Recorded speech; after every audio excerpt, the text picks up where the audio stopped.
पहला प्रश्न, अगर कान से सुना सब झूठ है तो फिर सद्गुरु के उपदेश का महत्व क्या रह जाता है? तुम पर निर्भर है। अगर कान से ही सुना, बस कान से ही सुना तो कोई भी अर्थ नहीं, लेकिन आंख से भी सुनने का ढंग है। सद्गुरु को सुनो ही मत, देखो। सत्संग का अर्थ होता है सतगुरु की सन्निधि अनुभव करो, सद्गुरु का स्वाद लो। जो कहा जाता है वह तो कुछ भी नहीं, सागर की सतह पर उठी लहरों की भांति है। जो नहीं कहा जाता है, जो नहीं कहा जा सकता है, वही असली मोती है सागर की गहराई में। शब्द ही सुने तो चूक गए, शब्द के पीछे जो मौजूद है उसे देखा तो पा लिया। शब्द जहां से आते वहां सीढ़ी लगाओ, सद्गुरु के सुनने में उतरो। उसकी वाणी से खेलो प्रारंभ में, ठीक है, खिलौनों की तरह। फिर धीरे धीरे खिलौने छोड़ो। असली बात तो सद्गुरु की उपस्थिति है। असली बात तो उसका अस्तित्व है, उसकी सत्ता है। उसकी सत्ता के रंग में रंगो। असली बात तो संगीत है उसका। जो बोला जाता है वह तो बड़े दूर की खबर है, प्रतिबिंबों का प्रतिबिंब है। जो नहीं बोला जाता, सत्य वहां विराजमान है। सत्संग का अर्थ सुनना नहीं होता, सत्संग का अर्थ होता है साथ होना, संग होना। सद्गुरु के साथ चलो, सद्गुरु के साथ डोलो, सद्गुरु के लिए हृदय खोलो कि उसकी किरणें तुम्हारे अंधकार में प्रवेश कर जाएं। यही मेरा अर्थ है जब मैं कहता हूं आंखों से सुनो। बेबूझ लगेगी बात, आंखों से कहीं सुना जाता, आंखों से सुना जाता है, सुना जा सकता है। सद्गुरु को पियो, उसके अरूप को उतरने दो तुम्हारे भीतर, उसके निराकार को झनकार लेने दो तुम्हारे भीतर। अवसर दो कि उसका हाथ तुम्हारी वीणा पर पड़े। संकोच ना करो, संदेह ना करो, झिझको मत, सुरक्षा मत करो। हम सब सुरक्षा में लगे रहते और मजा है कि बचाने को कुछ भी नहीं और बड़ी सुरक्षा में लगे रहते। कल दरिया ने कहा कि हाथी तोड़ देता किले के द्वार को। जैसा किले का द्वार है ऐसा ही आदमी भी है। जैसे किले के द्वार पर भाले लगे होते हैं, बर्छे लगे होते हैं कि कोई तोड़ ना सके, तोड़ना दूर द्वार के पास भी ना आ सके। ऐसे ही आदमी ने भी बड़े अदृश्य बर्छे अपने चारों तरफ लगा रखे, कोई तुम्हारे पास ना आ सके, कोई तुम्हारा द्वार दरवाजा ना खोल ले। तुम बड़े भयभीत हो, तुम 24 घंटे अपनी सुरक्षा में लगे हो। यही सुरक्षा छोड़ दो सद्गुरु के पास तो क्रांति घट जाए। सद्गुरु का अर्थ है किसी व्यक्ति में तुमने ऐसा कुछ देखा कि वहां तुम अपने को बचाना ना चाहोगे। किसी व्यक्ति के पास तुमने ऐसा कुछ देखा कि वहां तुम अपने को लुटाना चाहोगे। किसी व्यक्ति के पास ऐसा तुमने कुछ देखा कि अगर वो लूट ले तो तुम्हारा धन्य भाग, अगर तुम बचा लो तो तुम अभागे।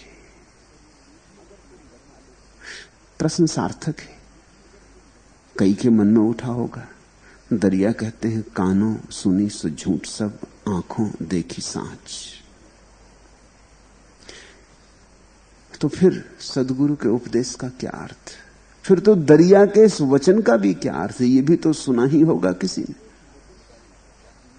नहीं, अर्थ है। ये तुम्हें चेताने की बात है। सच और झूठ में बहुत फासला नहीं है, फासला बहुत हो भी नहीं सकता। किसी ने इमर्सन को पूछा कि सच और झूठ में कितना फासला है, तो उसने कहा 4 अंगुल का, आंख और कान के बीच जितना फासला है, बस 4 अंगुल का फासला है। कान जो लेता है, जो ग्रहण करता है, वो प्रतिबिंब होता है। आंख जो देखती और लेती और ग्रहण करती, वो साक्षात्कार होता है। सत्य और झूठ में बहुत फर्क नहीं है, इसलिए तो झूठ धोखा दे पाता। अगर बहुत फर्क होता तो सभी लोग चौंक जाते। फर्क 4 अंगुल का है। झूठ सच के बहुत करीब है, ऐसे ही जैसे जब तुम धूप में चलते हो तुम्हारी छाया तुम्हारे बहुत करीब होती। ऐसा थोड़ी कि तुम्हारी छाया मीलों दूर चल रही है, तुम कहीं चल रहे हो, तुम्हारी छाया कहीं चल रही। तुम्हारी छाया बिल्कुल झूठ है, छाया ही है। होना क्या है वहां? कोई अस्तित्व नहीं छाया का, लेकिन तुम्हारे पैरों से सटी सटी चलती, 1 इंच का भी फासला नहीं छोड़ती। ऐसा ही सच के साथ झूठ चलता है। झूठ सच की छाया है। अगर तुम ठीक समझ पाओ तो झूठ सच की छाया है, इसलिए तो धोखा दे पाता, नहीं तो धोखा भी कैसे देगा? अगर झूठ बिल्कुल ही सच जैसा ना हो, जरा भी सच जैसा ना हो, तो कौन धोखे में पड़ेगा? झूठे सिक्के से तुम धोखे में आ जाते हो, क्योंकि वो सच्चे सिक्के जैसा लगता है, कम से कम हो या ना हो, लगता तो है, बिल्कुल सच्चे सिक्के जैसा लगता है। झूठ सच जैसा लगता है, बस लगता है। रूपरेखा बिल्कुल सच की ही होती है झूठ में भी। एक ही बात की कमी होती है, सच में प्राण होते हैं, झूठ में प्राण नहीं होते। तुम्हारी छाया का ढंग तुम्हारे जैसे ही होता है, रूपरेखा तुम्हारे जैसी होती है। तुम्हारी तस्वीर इसलिए तो तुम्हारी कहलाती, सब ढंग तुम जैसा होता है, लेकिन तस्वीर तस्वीर है, तुम हो। फर्क क्या है? फर्क इतना ही है कि तुम्हारे भीतर प्राण है और तस्वीर के भीतर प्राण नहीं। तस्वीर तुम्हारे जैसी लगती है, लेकिन कैसे तुम्हारे जैसी हो सकती? झूठ सच की तस्वीर है। तुमने अक्सर ऐसा ही सोचा होगा कि झूठ सच से बिल्कुल विपरीत है। बिल्कुल विपरीत होता तो झूठ धोखा ही ना दे पाता। झूठ सच से विपरीत नहीं है, तस्वीर है। आकृति बिल्कुल सच जैसी है, सच से बिल्कुल तालमेल खाती।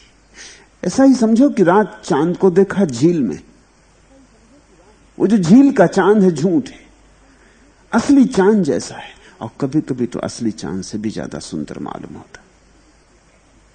झूठ खूब अपने को सजाता है, झूठ खूब आभूषण पहनता है, झूठ हीरे जवाहरातों में अपने को छिपाता है, झूठ अपने आसपास प्रमाण जुटाता है, झूठ सब उपाय करता है कि पता न चल जाए कि मैं झूठ हूं।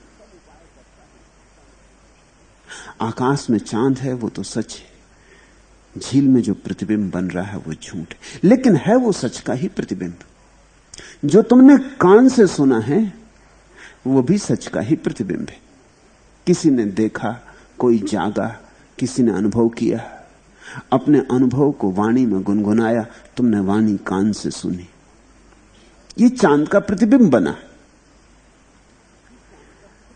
तुमने किसी संत में सीधा देखा, उसके शब्दों के माध्यम से नहीं।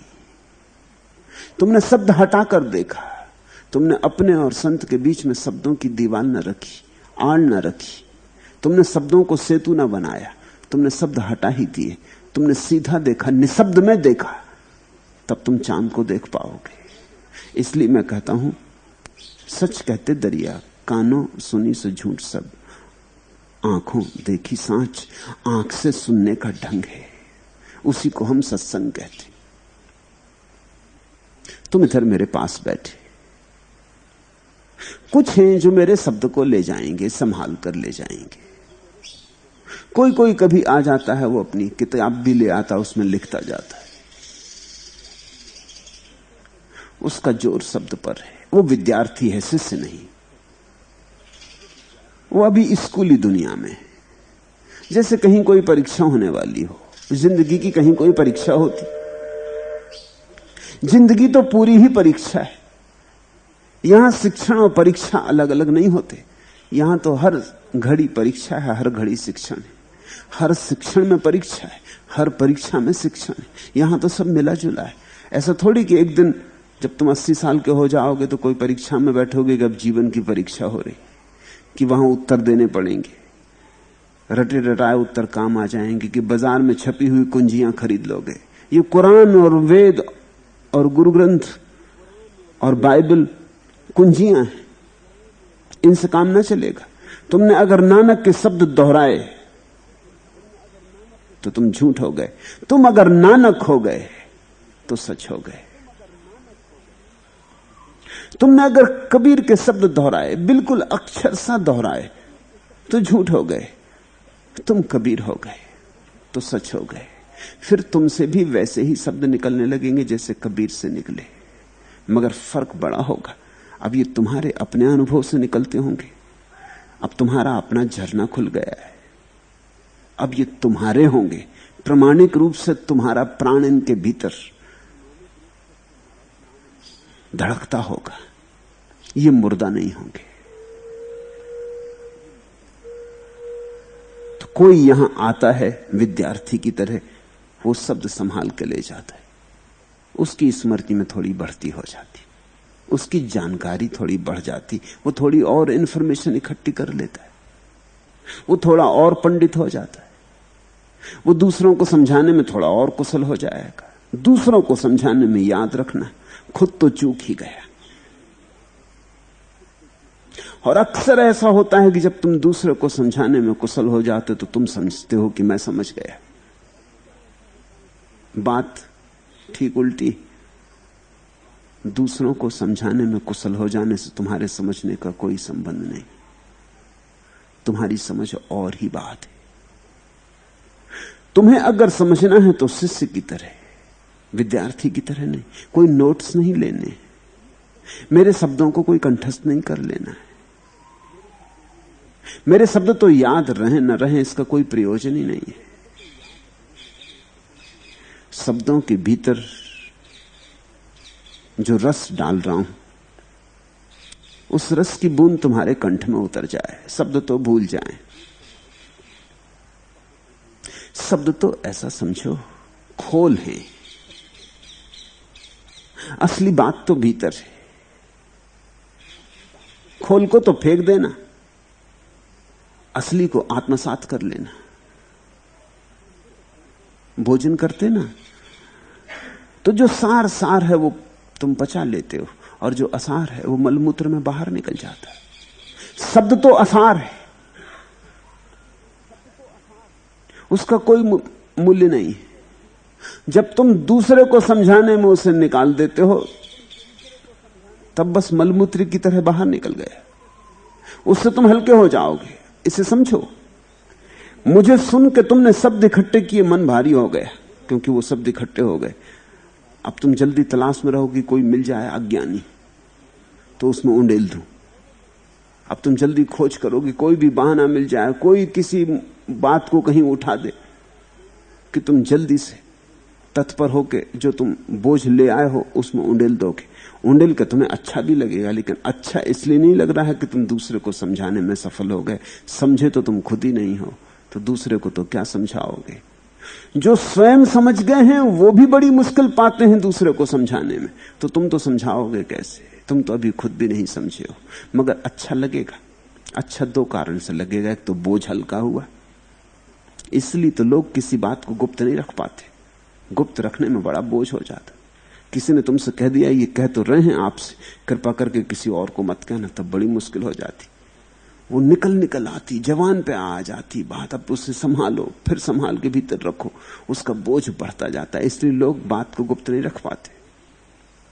बड़ा मुश्किल है बात को गुप्त रखना। मन उसे फेंक देना चाहता है। ये फेंकने की तरकीबें हैं जब तुम दूसरे से बात करते हो, इससे हल्कापन आता है, इससे मन का कचरा थोड़ा कम हुआ। दूसरे का बढ़ा वो जाने, वो किसी और पे फेंकेगा, तुम्हारा तो कम हुआ, तुम तो निर्भर हुए।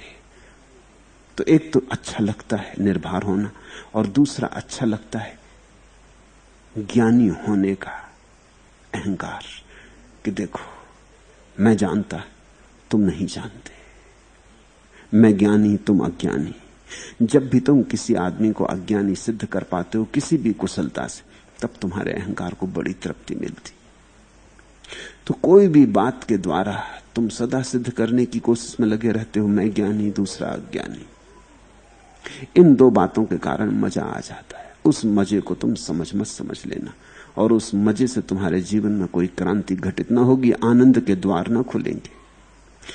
विद्यार्थी होकर जो आया है वो कचरा बीन के ले जाएगा, सार सार छोड़ देगा, असार असार पकड़ लेगा। शब्द असार है, निशब्द सार है, शून्य सार है, मौन सार है।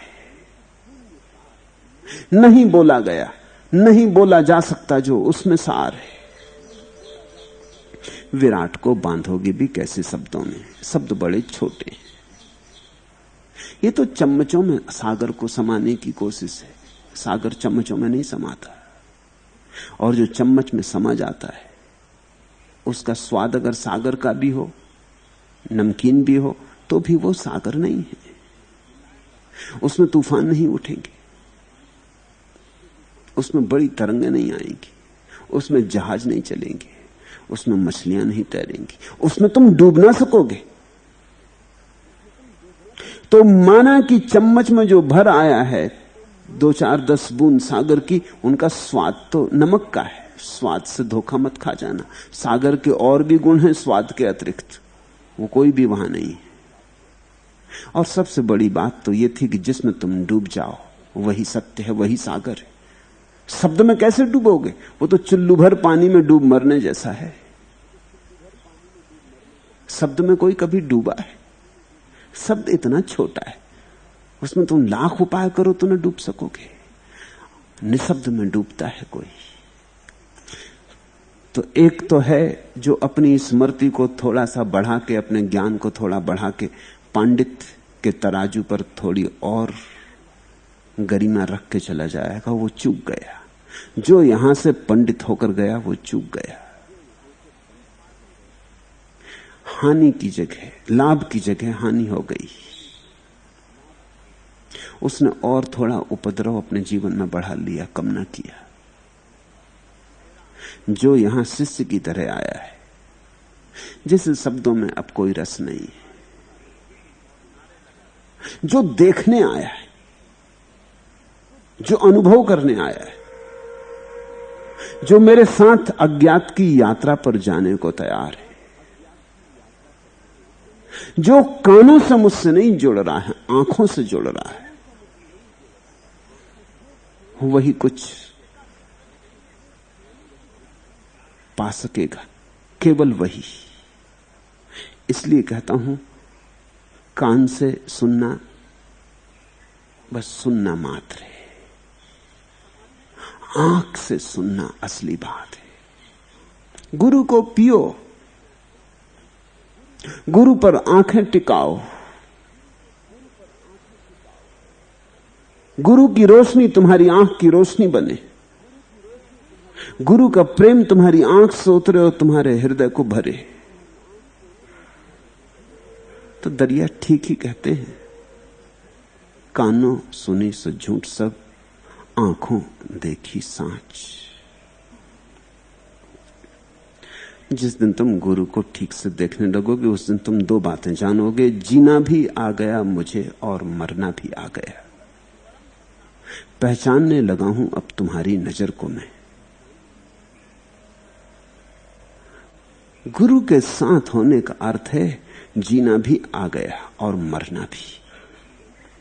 अहंकार के तल पर मिटने की कला आ गई और आत्मा के तल पर जीने की कला आ गई। असली में जीने का सूत्र पकड़ में आ गया और नकली में मरने का सूत्र पकड़ में आ गया। नकली की तो चिता बना ली, नकली को तो जला दिया, राख कर डाला, नकली को तो सूली पे चढ़ा दिया, असली को सिंहासन पर बिठा दिया। जीना भी आ गया मुझे और मरना भी आ गया। पहचानने लगा हूं अब तुम्हारी नजर को मैं। नजर को पहचानो, आंख को पहचानो।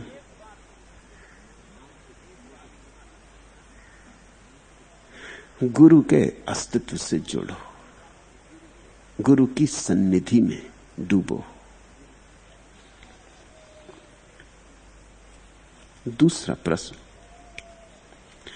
आपको प्रेम पूर्वक समझ पाता हूं, औरों को समझा भी पाता हूं, फिर वही समझ जीवन में प्रामाणिकता, ऑथेंटिसिटी लाने में सहायक क्यों नहीं हो पाती है कि जिसके न होने की वजह से सतत अंदर और बाहर विघटन बना रहता है।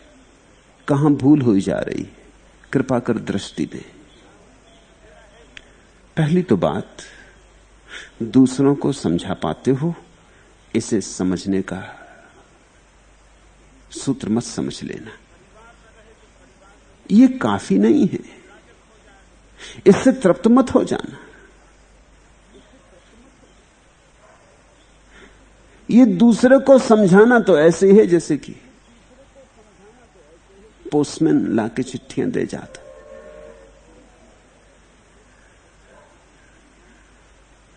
मुझे सुना तुम पोस्टमैन बन गए, चिट्ठियां संभाली और दे आए दूसरों को।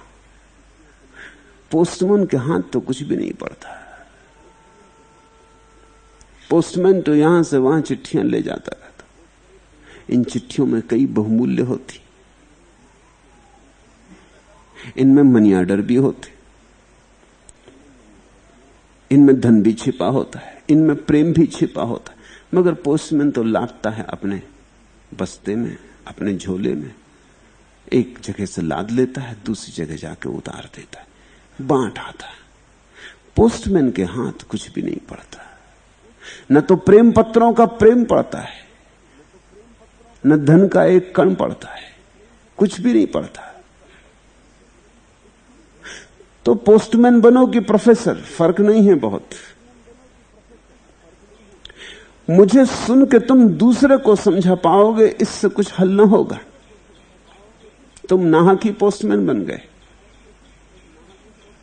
इसे तो भूल ही जाओ। असली बात तो स्वयं समझना है, और स्वयं समझने का प्रमाण क्या है? प्रामाणिकता का पैदा हो जाना ही प्रमाण है। अगर तुमने मुझे ठीक से सुना, आंख से सुना, तो सुनते सुनते ही तुम्हारे भीतर क्रांति हो जाएगी। इसे अलग से करने की जरूरत पड़े तो समझना कि सुना नहीं, चूक गए। सत्य की यही तो गरिमा है कि अगर तुम समझ लो तो समझते ही मुक्त हो जाते हो। जीसस ने कहा है, सत्य मुक्त करता है। सत्य को सुन लेने से ही मुक्ति हो जाती। तुम 2 2 5 जोड़ रहे थे अब तक, फिर मैंने तुम्हें कहा 2 2 5 नहीं होते, 2 2 4 होते। तुमने सुना। क्या तुम अब ये पूछोगे अब मैं क्या करूं कि 2 2 4 हो जाएं, क्योंकि मैं तो 2 2 5 जोड़ता रहा हूं? तुम ये पूछोगे ही नहीं। तुमने सुना, समझा कि 2 2 4 होते हैं, बस 2 2 4 हो गए। 2 2 4 होते ही थे। तुम जब 2 2 5 कर रहे थे तब भी 2 2 4 ही होते थे। तुम्हारे किए से 5 नहीं हो रहे थे। इसलिए अब कुछ करना थोड़ी, वो तो 4 थे ही, सिर्फ तुम्हारी भूल थी। संसार मात्र गणित की भूल है, समझ की भूल है। ऐसा समझो, तुम जिसको पत्नी कह रहे हो, सदगुरु को सुन के तुमने समझा कि कौन पत्नी कौन पति, यहां कौन किसका। फिर तुम थोड़ी पूछने आते हो कि अब मैं कैसे पत्नी को छोड़ूं। अगर पूछने आओ कि कैसे पत्नी को छोड़ूं, अब कैसे इसे जीवन में लाऊं, तो तुम समझे ही नहीं। सदगुरु ने सिर्फ इतना कहा था, दो दो चार होते हैं, दो दो पांच नहीं होते। तुम लाख मानो कि तुम्हारी पत्नी है, तुम्हारा पति है, इससे कुछ फर्क पड़ता नहीं। तुम्हारे मानने से कुछ फर्क नहीं पड़ता। न कोई पति है न कोई पत्नी। सुनते ही समझ में नहीं आती बात कि कौन पत्नी कौन पति। धारणा है, 7 फेरे लगा लिए तो पति पत्नी हो गए। एक दिन तो पति पत्नी नहीं थे, आज हो गए। कल तलाक ले सकते हैं, फिर नहीं हो सकते। तो ये होना तो केवल एक तरह का एग्रीमेंट, एक तरह का कॉन्ट्रैक्ट, एक तरह का समझौता है, एक तरह की कानूनी बात है। अस्तित्व में इसका कोई अर्थ नहीं है। अस्तित्व में न कोई पति है न कोई पत्नी। अब अगर इसको समझ के तुम आए और बोले कि समझ में तो आ गया, अब कैसे पत्नी से छुटकारा हो, तो समझ में आया ही नहीं। क्योंकि आप किससे छुटकारा मांग रहे हो? जो तुम्हारी कभी थी ही नहीं, उससे छुटकारा कैसे मांगोगे? जानने में छुटकारा हो गया। अब भागना थोड़ी पड़ेगा कि मेरी पत्नी नहीं तो भागू। सुना है मैंने, स्वामी रामतीर्थ अमेरिका से लौटे, उनके शिष्य थे सरदार पूर्ण सिंह। तो दोनों हिमालय में कुछ दिन के लिए रहने के लिए गए। टहरी गढ़वाल का नरेश उनका भक्त था, उसने उनके लिए दूर पहाड़ पर इंतजाम कर दिया। सरदार पूर्ण सिंह उनके सचिव का काम भी कर देते थे। कोई आता तो मिला जुला देते, चिट्ठी पत्री लिख देते। अनेक लोग आते, पुरुष भी आते, स्त्रियां भी आते। एक दिन रामतीर्थ की पत्नी मिलने आ गई, दूर पंजाब से, वर्षों उसे छोड़े हो गए। रामतीर्थ छोड़ के चले गए तो पत्नी को बड़ी तकलीफ थी। बच्चे, बेपढ़ी लिखी स्त्री, किसी तरह चक्की चला के, आटा पीस के, लोगों के बर्तन मांज के बच्चों का पालन पोषण कर रही थी। सुना कि रामतीर्थ वापस लौट आए हैं तो दर्शन करने आई।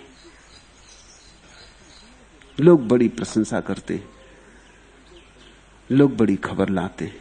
अमेरिका में बड़ा प्रभाव पड़ा है, ऐसी खबरें उसके गांव तक आती होंगी। तो उनका दर्शन करने आई।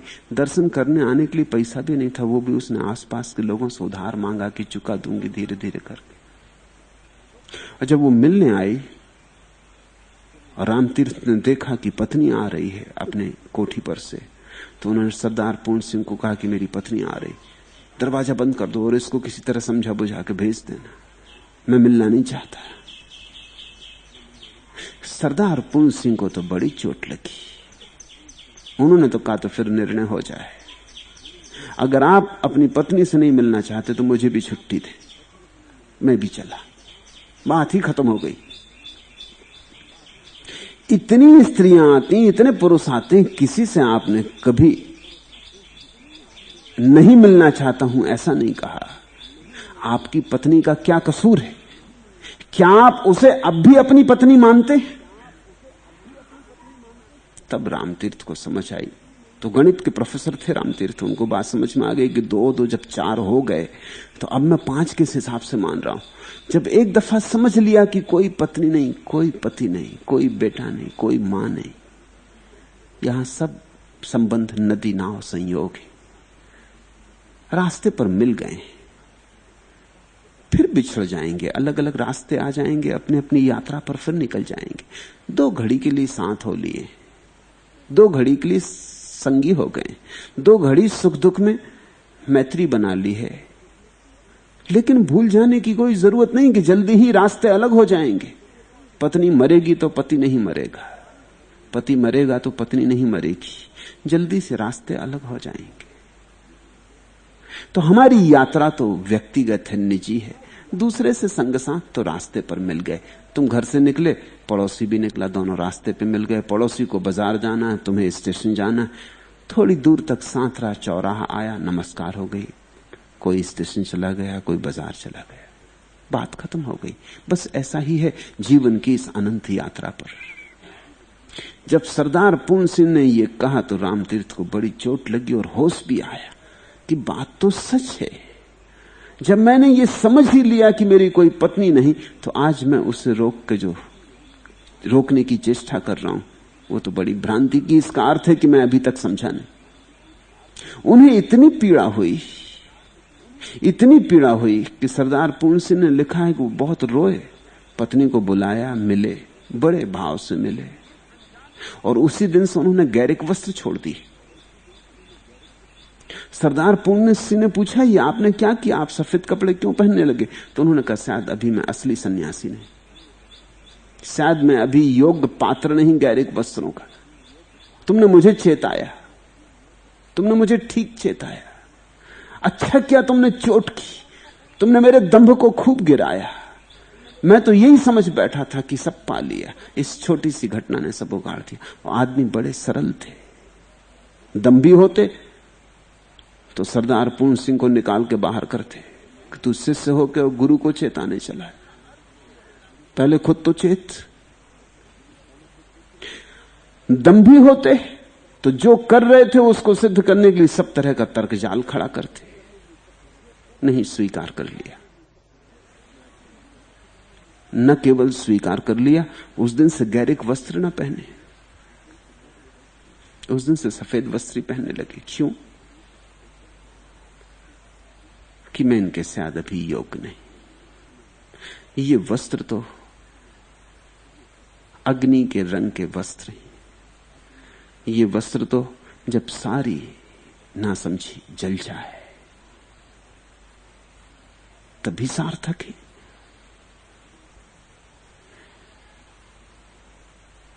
ऐसी विनम्रता साधु का लक्षण।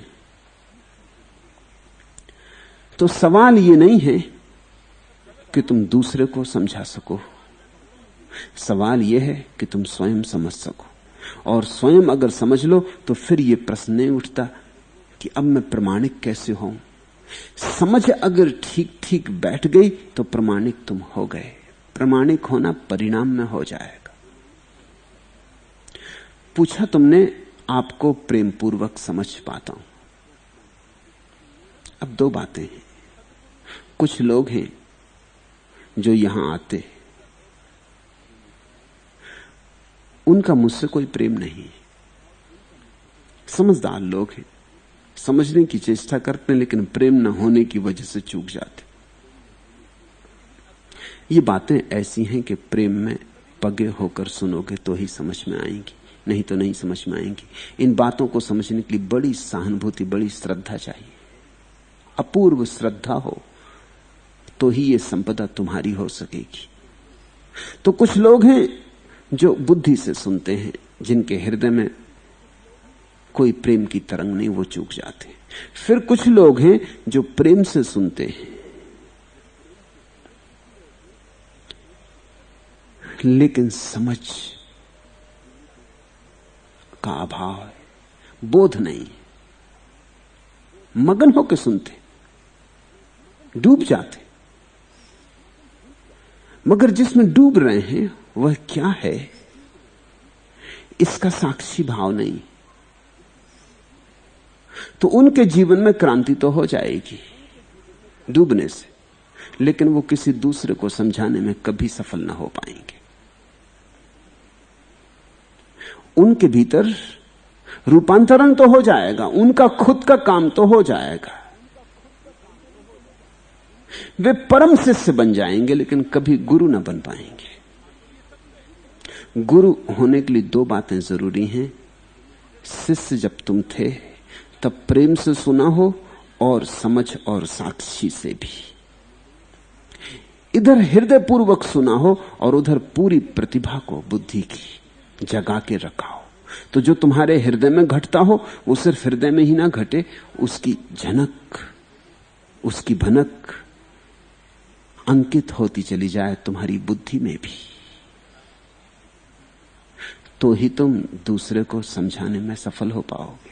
इसलिए बहुत लोग ज्ञान को उपलब्ध हो जाते हैं, लेकिन सभी लोग सद्गुरु नहीं हो पाते।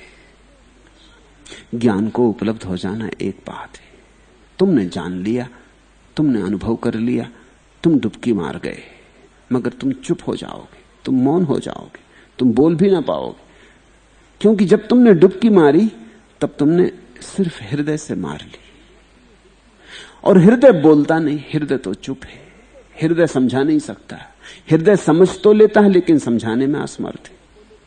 अब इस फर्क को ख्याल में लेना, बुद्धि ना भी समझे तो भी समझाने में समर्थ है, और हृदय समझ भी ले तो समझाने में समर्थ नहीं है। और सद्गुरु तो वही बन सकता है जिसका हृदय और जिसकी बुद्धि एक संतुलन में आ जाए, जिसके भीतर ये परम समन्वय घटित हो, ये सिंथेसिस घटित हो, जिसकी प्रतिभा और जिसका प्रेम समतौल हो। तुम कहते हो आपको प्रेम पूर्वक समझ पाता हूं।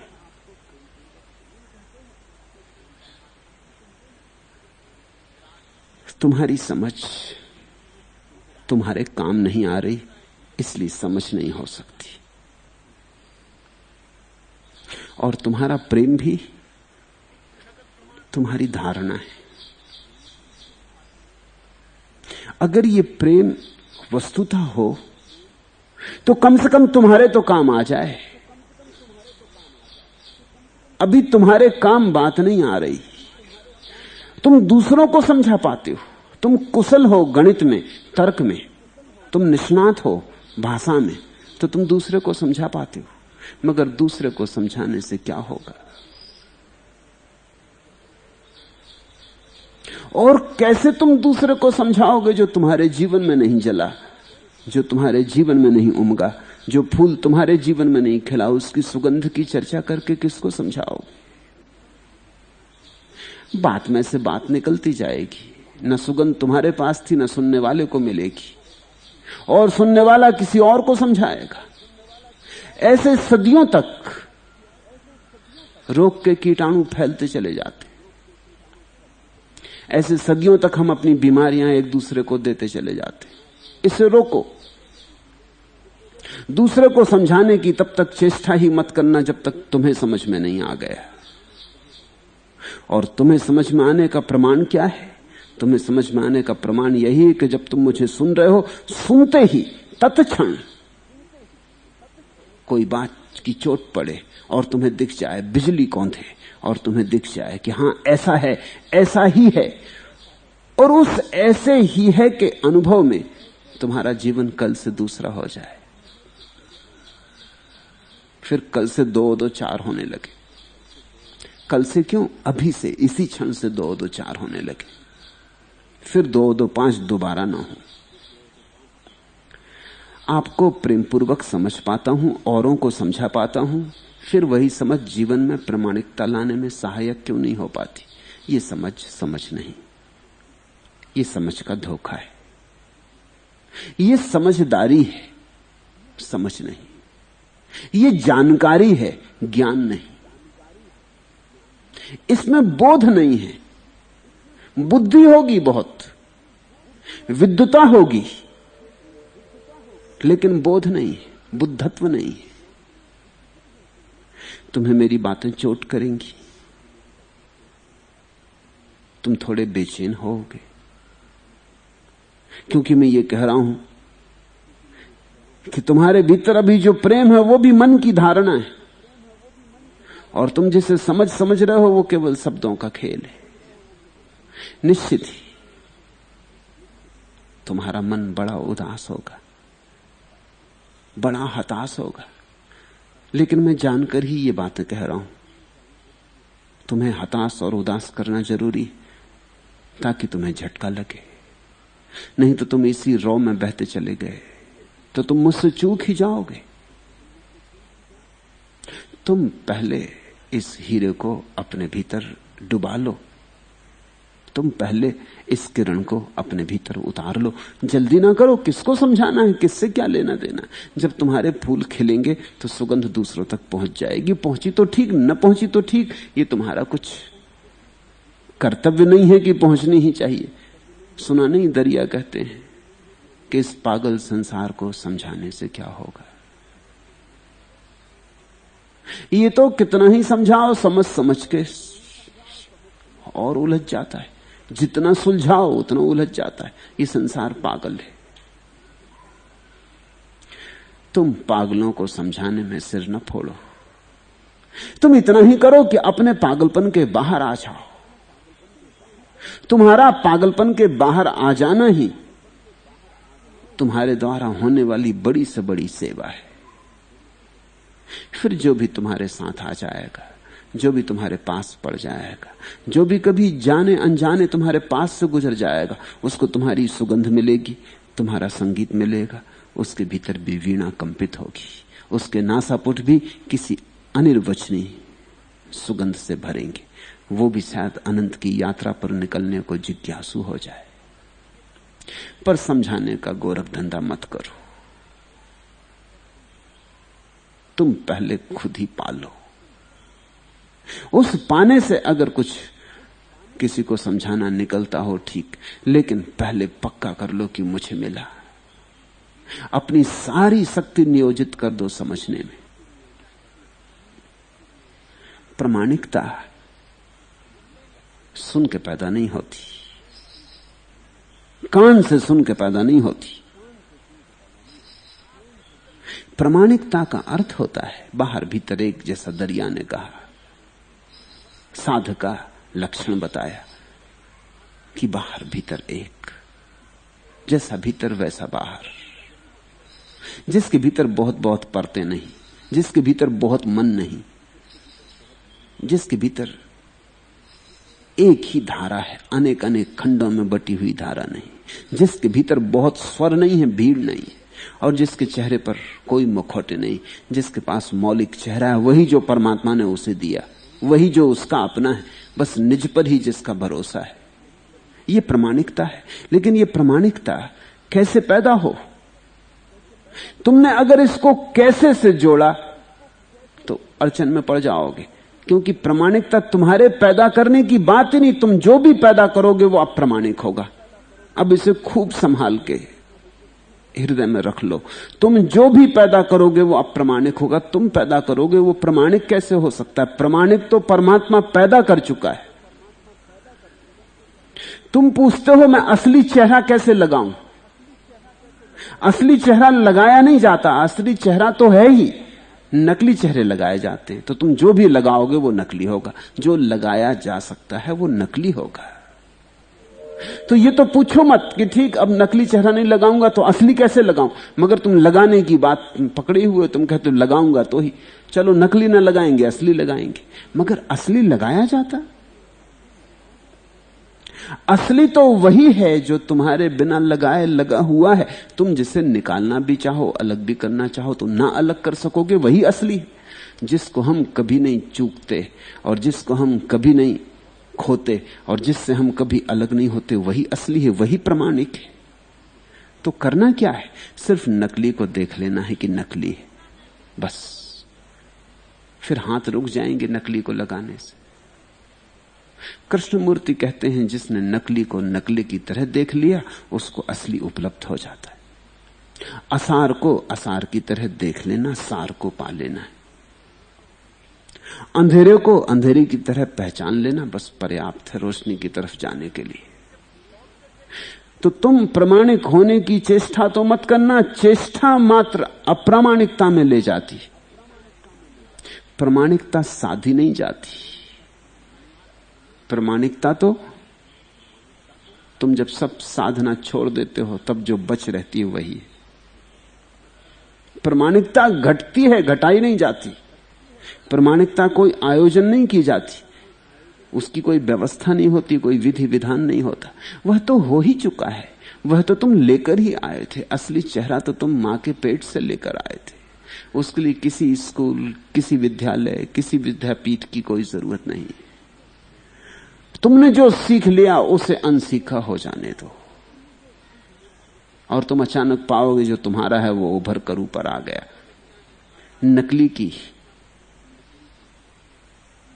नकली के साथ जो तुम्हारी आसक्ति है वो टूट जाए। और कैसे नकली के साथ आसक्ति टूटेगी? आसक्ति क्यों है? क्योंकि तुम नकली को असली मानते हो। जिस दिन नकली नकली दिख जाए उसी दिन आसक्ति टूट जाती है।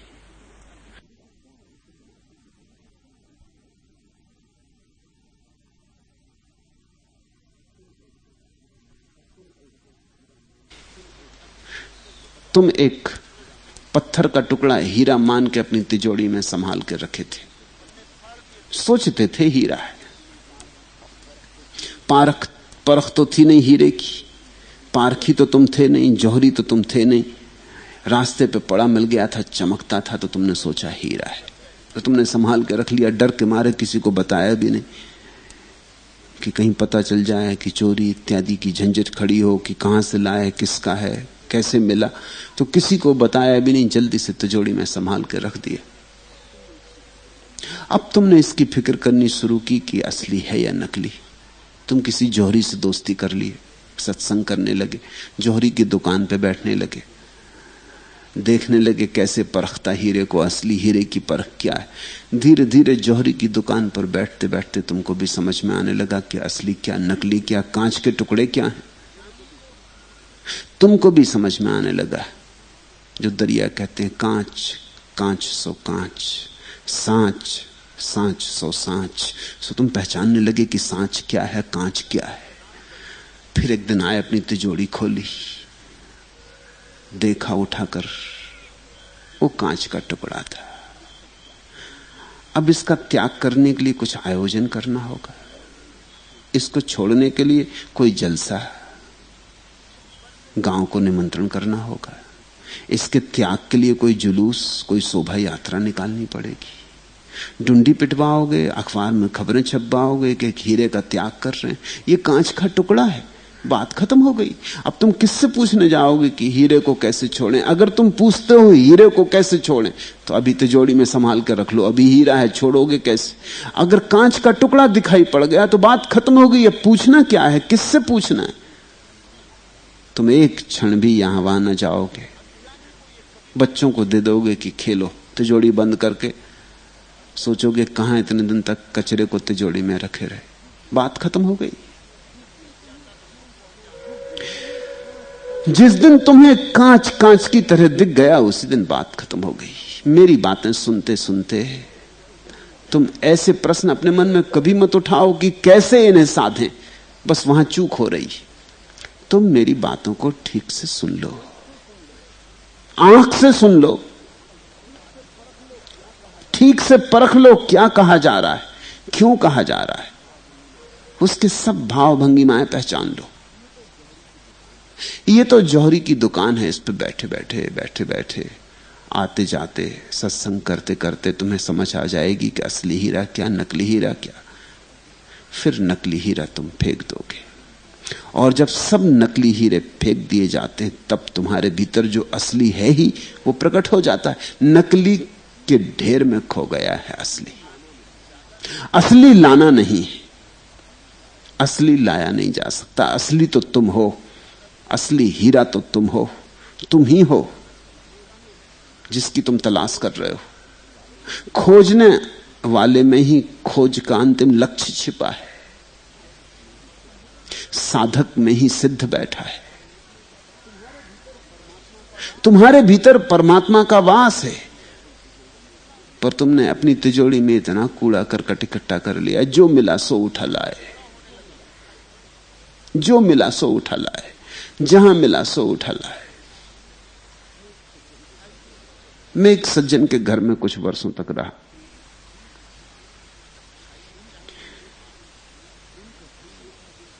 उनका ढंग यह था कि उनको कोई भी चीज कहीं पड़ी मिल जाए तो उठा लाएं। नया नया था तब तो मैं देखता रहा कि बात क्या है। वो थोड़ा संकोच भी करते थे, फिर जब मैं कई महीने वहां रहा तो उन्होंने फिर संकोच भी छोड़ दिया। फिर तो बेधड़क मेरे सामने उठा कर ले आते थे। सड़क पर पैसे वाले आदमी थे, बड़ा उनका बंगला था, मगर कोई भी चीज उठा लाते। एक दिन मैंने देखा कि एक साइकिल का टूटा हुआ हैंडल कचरे घर में किसी ने फेंक दिया होगा, वो उठा कर उसको साफ करते चले आ रहे। मैंने उनसे पूछा कि मुझे पूछना तो नहीं चाहिए, मगर अब जरा हद हो गई, इस साइकिल का हैंडल क्या करोगे? उन्होंने कहा कुछ मत पूछो, पैडल में पहले ही रखे हुए और हैंडल भी आ गया। इसी तरह धीरे धीरे करके पूरी साइकिल आ जाएगी। पैडल वो पहले कभी उठा लाए कह रहे हैं, आज हैंडल भी हाथ आ गया। किसी दिन फ्रेम भी मिल जाएगा, फिर किसी दिन कैरियर मिल जाएगा। ऐसी आशा में इकट्ठा करते जा रहे हैं। धीरे धीरे जब उनसे मेरा पहचान भी बढ़ गई, ऐसे तो मैं उनका किराएदार था, लेकिन वो कभी मुझे घर में नहीं बुलाते थे, घर में वो किसी को नहीं बुलाते थे। जब पहचान बढ़ गई तो कभी उन्होंने मुझे घर में बुलाया। घर में देखा तो मैं हैरान हो गया, वो तो कबाड़ खाना था। वहां तो ऐसी ऐसी चीजें देखी जिनके कोई भरोसे नहीं करे कि किस लिए आदमी रखे होगा। घर में जगह ही नहीं थी, सब तरह का कूड़ा करकट भरा हुआ था। अब अगर तुम सड़कों से उठा उठा लाओगे इस तरह की चीजें, इस आशा में कि पैडल भी मिल गया, अब हैंडल भी मिल गया, अब इसी तरह एक दिन साइकिल भी बन जाएगी, इस आशा में साइकिल बनाओगे तो तुम्हारे घर की हालत तुम समझ सकते हो। मैंने उनसे पूछा कि इस कूड़े कबाड़ में रह रहे हो, इस शानदार बंगले में रह सकते थे, इस कचरे में रह रहे हो।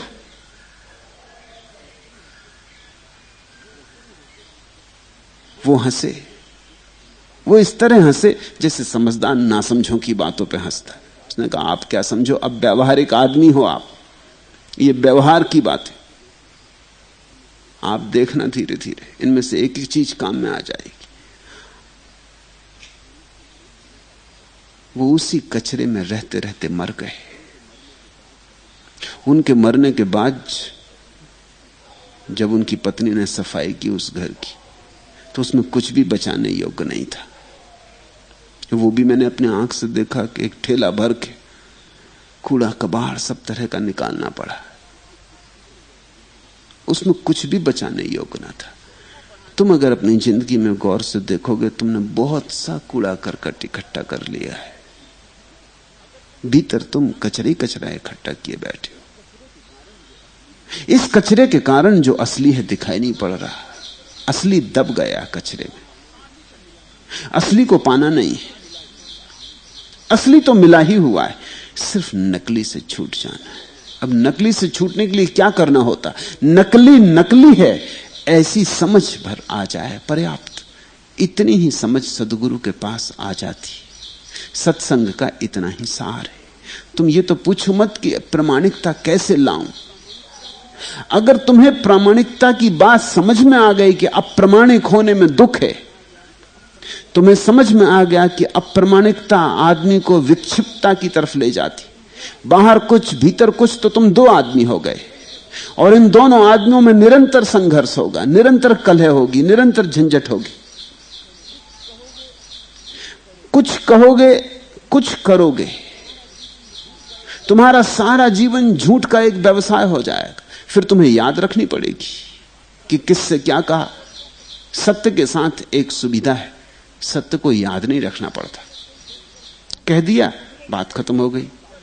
फिर अगर कोई 10 वर्ष बाद भी पूछेगा तो भी तुम सत्य ही तो कहे हो, तो सत्य फिर कह दोगे। लेकिन अगर झूठ कहा तो फिर याद रखना पड़ता है, कहीं भूल ना जाओ। झूठ बोलने वाले को याद रखना पड़ता है कि ये झूठ बोला। फिर एक झूठ बोलने के लिए 10 झूठ बोलने पड़ते हैं, क्योंकि उसे छिपाने के लिए 10 का इंतजाम करना पड़ता है। 10 के लिए 100 बोलने पड़ते हैं, 100 के लिए 1000, और ऐसे झूठ की भीड़ बढ़ती चली जाती। और फिर सब याददाश्त। रूस में एक कहावत है कि झूठ बोलने वाले की स्मृति बहुत अच्छी होनी चाहिए। सच बोलने वाले को स्मृति से क्या लेना देना, ना भी हुई तो चलेगा। झूठ बोलने वाले के पास तो अच्छी याददाश्त चाहिए ही। पत्नी से कुछ बोले, बेटे से कुछ बोले, नौकर से कुछ बोले, दफ्तर में कुछ बोले, बाजार में रास्ते पे कोई मिल गया उससे कुछ बोले। अब सब हिसाब रखो, सतावधानी होना चाहिए। सबका हिसाब रखो कि किससे क्या बोले, और फिर किस किस से क्या क्या झूठ और बोलनी है आगे, और एक की झूठ दूसरे से पकड़ में ना आ जाए, और दूसरा तीसरे से ना कह दे, और कोई जाल ना खड़ा हो जाए। तो आदमी इस जाल से बचने के लिए जाल को बड़ा करता चला जाता। धीरे धीरे तुम झूठ के पहाड़ में दब जाते हो। तुम्हारी छाती पर मैं झूठ का हिमालय रखा हुआ देखता हूं। उस हिमालय के नीचे तुम्हारी छोटी सी जो धारा थी कल कल झरने की, वो जो तुम्हारी जीवंत धारा थी चेतना की, वो दब गई, अवरुद्ध हो गई। प्रामाणिक होने का अर्थ है अप्रामाणिक होने में दुख दिखाई पड़ जाए, अप्रामाणिक होने में कष्ट, उलझन, दुविधा, बेचैनी, तनाव, विक्षिप्तता दिखाई पड़ जाए, अप्रमाणिक होने में नरक बन रहा है यह दिखाई पड़ जाए, बस बात खत्म हो गई। फिर तुम क्यों नरक बनाओगे? तुम तो इसी आशा में बना रहे हो कि यह स्वर्ग है। दिखाई पड़ जाए कि नरक है, तुम बनाना बंद कर दोगे। दिखाई पड़ जाए कि नरक है, तुम तत्क्षण इसके बाहर आ जाओगे। इसको ही मैं सन्यास कहता हूं।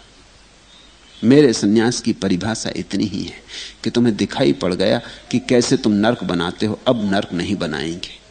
और जो बना लिया है उसकी घोषणा कर देंगे कि भैया उससे हमें क्षमा कर दो, जो कहा सुना था सब झूठा था, अब हम उस झंझट में नहीं रहे, बाहर हो गए। अब आज से हम सीधा और सरल रेखाबद्ध जीवन जिएंगे। आज से हम वही कहेंगे जो सच है और वही जिएंगे जो सच है, चाहे जो परिणाम हो। क्योंकि झूठ का परिणाम देख लिया। झूठ बड़ी आशाएं दिलाता है, झूठ बड़ा अद्भुत सेल्समैन है, वो बड़ी आशाएं दिलाता है। झूठ बड़ा राजनीतिज्ञ है, वो बड़े भरोसे दिलाता है कि ये करेंगे, ऐसा करेंगे, वैसा करेंगे, एक बार मुझे वोट भर दे दो, एक बार मेरे साथ खड़े हो जाओ। झूठ बड़े आश्वासन देता है लेकिन कभी पूरे नहीं करता। एक भी आश्वासन झूठ पूरा नहीं कर सकता। झूठ ने कभी कोई आश्वासन पूरा नहीं किया है, सिर्फ लटकाए रहता है आश्वासनों के आधार पर। झूठ तो ऐसा है जैसे मछली को पकड़ते हैं कांटे पर आटा लगाकर। तो झूठ तो कांटा है और आश्वासन आटा है। झूठ कहता है ऐसे ऐसे सुख के सब जबाग दिखाता है, स्वर्ग बनाएंगे, बहस बनाएंगे, तेरे लिए इतना ऊंचा जीवन ला देंगे, जरा हमारे साथ चल। वो स्वर्ग कभी आता नहीं, आता नरक है, आता दुख है, आता विषाद संताप है। इस जाग के जो देख लिया, इतना ही यहां तुम्हें घट जाए कि इतना ही तुम्हें दिखाई पड़ने लगे कि अब और झूठ के घर नहीं बनाने। बुद्ध को जब पहली दफा ज्ञान हुआ, समाधि पहली दफा लगी, तो उन्होंने जो पहले वचन बोले वो बड़े बहुमूल्य। उन्होंने आकाश की तरफ सिर उठा के कहा कि हे मेरे ग्रह कारक, मेरे घर बनाने वाले, अब तुझे मेरे लिए और घर ना बनाने पड़ेंगे, अब मैं मुक्त हो गया। किससे कह रहे हैं वो कि हे ग्रह कारक, हे मेरे घर बनाने वाले, अब तुझे मेरे लिए और घर न बनाने पड़ेंगे, अब मैं मुक्त हो गया, अब मैं स्वतंत्र हो गया, अब मेरे लिए और देह न बनानी पड़ेंगी, और मेरे लिए नरक न बनाने पड़ेंगे, और मेरे लिए कारागृह न बनाने पड़ेंगे, और मेरे लिए जन्म नहीं है। अब बात खत्म हो गई, मैंने देख लिया, जैसा है उसे देख लिया, अब मैं तेरे आश्वासनों में और तेरी आशाओं में न पड़ूंगा। बुद्ध ने कहा है धन्य भागी हैं वे जिनकी आशा मर जाती। बड़ी अजीब सी बात है। धन्य भागी हैं जो परिपूर्ण रूप से निराश हो जाते। क्यों? निराशा में धन्य भाग? समझोगे तो बड़ी बहुमूल्य बात है। क्योंकि जो बिल्कुल निराश हो गया, जिसने देख लिया कि आशा यहां पूरी होती ही नहीं, उसको फिर झूठ धोखा नहीं दे पाएगा। फिर कोई आश्वासन झूठ दे के उसे फुसला ना पाएगा। फिर झूठ कोई बिक्री ना कर पाएगा, कुछ बेच ना पाएगा उसे। उसकी आशा ही छूट गई। आशा को ही हम फुसला लेते हैं, आशा के ही साथ झूठ का संबंध जुड़ जाता है। जो परम निराश हो गया, चाहे इसे तुम विराग कहो, चाहे नैराश्य कहो, चाहे उदासीनता कहो, कुछ फर्क नहीं पड़ता, बात एक ही है। जिसने देख लिया कि यहां कुछ भी मिलता नहीं, बस बातें हैं। मैंने सुनी है एक कहानी। एक आदमी ने बहुत दिन तक शिव की भक्ति की। वर्षों की तपश्चर्या के बाद शिव प्रकट हुए और पूछा तू चाहता क्या है? वो आदमी अपना शंख बजा रहा था, वर्षों से बजा रहा था भगवान के सामने बैठ बैठ के। तू चाहता क्या है? तो उसने कहा कि मुझे कोई वरदान दे दे। क्या वरदान चाहता? तो उसने कहा कि ये मेरा शंख रहा, यही मुझे वरदान दे दे कि शंख से जो भी मैं मांगू वो मुझे मिल जाए। शिव ने कहा तथास्तु। वो तो तिरोहित हो गए। वो आदमी अपने शंख से जो भी मांगता उसे मिल जाता। लाख रुपए चाहिए और छप्पर फूटता और लाख रुपए गिर जाते। बड़ा मकान चाहिए और सुबह आंख खोलता मकान खड़ा हुआ। वो बड़ा प्रसन्न रहने लगा, उसकी बड़ी कीर्ति फैल गई दूर दूर तक। दूर दूर से लोग उसके दर्शन करने आने लगे कि ये बड़ा चमत्कारी पुरुष है, कैसे ये घट रहा है, इसको कौन सा अटूट खजाना मिल गया। एक सन्यासी भी आया। सन्यासी रात रुका। रात जब सन्यासी अपने कमरे में अकेला था, उसने अपने झोले से एक शंख निकाला, बड़ा शंख। वो गृहस्थ भी बगल के कमरे में था, उसके पास छोटा शंख था। उस सन्यासी ने अपने शंख से कहा, लाख रुपए चाहिए। उसके शंख ने कहा, लाख में क्या होगा, 2 लाख ला दूं। गृहस्थ चौंका कि ये तो गजब हो गया, मैं मांगता हूं लाख तो लाख ही देता मेरा शंख। ये असली चीज तो इसके पास है, लाख मांगो 2 लाख बताता है शंख। कहता 2 लाख ला दो। उसने सुबह सन्यासी के चरण छुए, कहा, महाराज आप सन्यासी वीतरागी पुरुष, आप ये किस लिए रखे हुए हैं, मुझे गरीब को दे दें, हम तो लोभी कामी। और ऐसा भी नहीं कि मैं आपको कुछ न दूंगा, मैं आपको अपना शंख दे देता हूं, ये मेरा शंख है, मगर ये शंख है आपके पास महाशंख है, बदल लें। सन्यासी ने कहा, जैसी तुम्हारी मर्जी, हम तो सन्यासी आदमी, चलो छोटी शंख ले लेंगे। छोटा शंख लेके सन्यासी निराश हो गए। रात हुई, गृहस्थ ने अपना महाशंख निकाला, उससे कहा कि लाख रुपए। महाशंख बोला, लाख में क्या होता, 2 लाख ले ले। उसने कहा चलो 2 लाख। महाशंख बोला 4 ले लेना। उसने कहा चल 4। उसने कहा अरे 8। मगर वो शंख आगे बढ़ता जाए, दे इत्यादि कुछ भी नहीं। तब वो घबराया। उसने कहा भाई कुछ देगा भी। उसने कहा लेना देना किसकी, लेना देना किसको, तू जितना मांगेगा दुगना हम देंगे, लेना देना बिल्कुल नहीं, बस दुगना हम देंगे, तू मांग जितना तुझे मांगना हो। तब उसने छाती पीट ली। झूठ महाशंख है। झूठ बड़े आश्वासन देता, अप्रामाणिकता के बड़े आश्वासन है। तुम्हें यह समझ में आ जाए, तुम अप्रामाणिकता से निराश हो जाओ, बस पर्याप्त, कुछ करने को नहीं। धीरे धीरे अप्रामाणिकता तुम्हारे हाथ से छूट के गिर जाएगी। वो जाल फिर सक्रिय न रह जाएगा। फिर जो बचेगी जीवंत धारा, वही प्रामाणिकता है।